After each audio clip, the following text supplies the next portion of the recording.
পার্বত্য জেলা বান্দরবানের প্রধান দুই নদী সাঙ্গু ও মাতামুহুরী। একসময় এই দুই নদীর উপর নির্ভর ছিল জেলার কৃষি উৎপাদন ও ব্যবসা বাণিজ্য।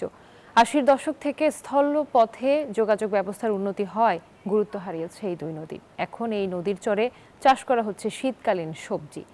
ভালো ফলন হয়, হাসি ফুটেছে কৃষকের মুখে। এইচএম সম্রাটের তথ্যচিত্রে ডেস্ক রিপোর্টে বিস্তারিত। পাহাড়ি অঞ্চলে সমতল কৃষি জমির পরিমাণ খুবই কম, ফলে নদীর চর ও পাহাড়ের ঢালুকে কৃষি জমি হিসেবে বেছে নেয় কৃষক। তেমনি বান্দরবানের সাঙ্গু ও মাতামুহুরী নদীপথে ব্যবসা বাণিজ্যের গুরুত্ব কমে গেলেও এই দুই নদীর চরের উপর নির্ভর করে স্থানীয় কৃষি ব্যবস্থা।